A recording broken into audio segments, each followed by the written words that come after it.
আসসালামু আলাইকুম, ডাক্তার হাসানুল বান্না আলামিন বলছিলাম, হোমিওপ্যাথিক ফিজিশিয়ান। আজকে আমরা আলোচনা করব গনোরিয়ার ক্ষেত্রে গুরুত্বপূর্ণ একটি হোমিওপ্যাথিক মেডিসিন অ্যাগনাস কাস্টাস নিয়ে। যে লক্ষণগুলো থাকলে আমরা পেশেন্টকে অ্যাগনাস কাস্ট প্রয়োগ করব, বা যে লক্ষণগুলো থাকলে আমরা পেশেন্টকে অ্যাগনাস কাস্ট সেবন করতে দিব, সেই লক্ষণগুলো আমরা আজকে জানার চেষ্টা করব। সাধারণত অনেক পেশেন্ট আছে যে তার গনোরিয়া পিরাসে আক্রান্ত হয়েছিল। আক্রান্ত হওয়ার পর সে সদৃশ বিধানে সেটার চিকিৎসা নিয়েছে বা নানান ধরনের ইঞ্জেকশন নিয়েছে। নেওয়ার পর সে একটা সময় পরে সে মনে করেছে সে খুব ভালো হয়ে গেছে, তার আর যে প্রবলেমগুলো ছিল বা যে কমপ্লিকেশনগুলো ছিল সেগুলো আর এখন আর নেই। তো পেশেন্ট মনে করে সে তো ভালো হয়ে গেছে। আস্তে আস্তে দেখা গেল কি তার মধ্যে এক ধরনের ইম্পর্টেন্সি দেখা দিল, মানে যেটাকে আমরা ধ্বজভঙ্গ বলি। তার ধ্বজভঙ্গ দেখা দিল। ধ্বজভঙ্গ দেখা দেওয়ার পর যখন পেশেন্ট আপনার কাছে আসবে, আসার পর বলবে ডাক্তার সাহেব আমার তো এরকম এরকম ধ্বজভঙ্গের সমস্যা।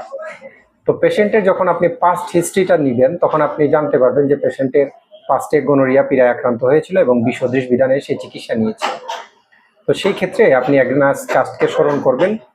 এবং অ্যাগনাস কাস্টের গনোরিয়া পীড়ায় সাধারণত একুইট কন্ডিশন যখন শেষ হয়ে যায়, যখন পীড়াটা তরুণ অবস্থায় থেকে আপনার ক্রনিকে চলে যায়, সেই ক্ষেত্রে তার যে পেনিস থেকে বা মহিলাদের ভেজাইনা থেকে এক ধরনের হলুদ বর্ণের স্রাব নিঃসরণ হয় পুজের মতো। এই লক্ষণ থাকলে এবং এর পাশাপাশি যদি তার পাস্ট হিস্ট্রিতে গনোরিয়া পাওয়া যায় এবং আপনার যদি ইম্পর্টেন্সি দেখেন বা একুইট কন্ডিশন থেকে আপনার ক্রনিক কন্ডিশনের গনোরিয়ার ক্ষেত্রে, এই লক্ষণগুলোর ক্ষেত্রে আপনার অ্যাগনাস কাস্ট খুবই ভালো এবং কার্যকরী হিসেবে কাজ করে থাকে।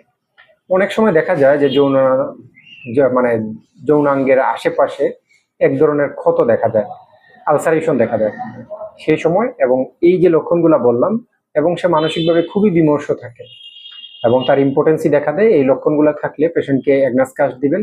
তাহলে তার যে সাপ্রেসড হয়ে যাওয়া গনোরিয়া পীড়া আছে সেটা আস্তে আস্তে ফুটে উঠবে এবং আস্তে আস্তে সিমটোমেটিক্যাল মেডিসিনের মাধ্যমে সেটা আরোগ্যের দিকে যাবে ইনশাআল্লাহ তাআলা। তো আজকে এই পর্যন্তই। ভিডিওটি ভালো লাগলে অবশ্যই লাইক, কমেন্ট এবং শেয়ার করে দিবেন। আর দেশের এবং দেশের বাইরে থেকে যারা গনোরিয়া পীড়ায় আক্রান্ত চিকিৎসা নিতে চাচ্ছেন, স্ক্রিনে দেওয়া নাম্বারে আমাদের সাথে যোগাযোগ করতে পারেন, হোয়াটসঅ্যাপ অথবা ইমোতে। আজকে এই পর্যন্তই। আল্লাহ হাফেজ।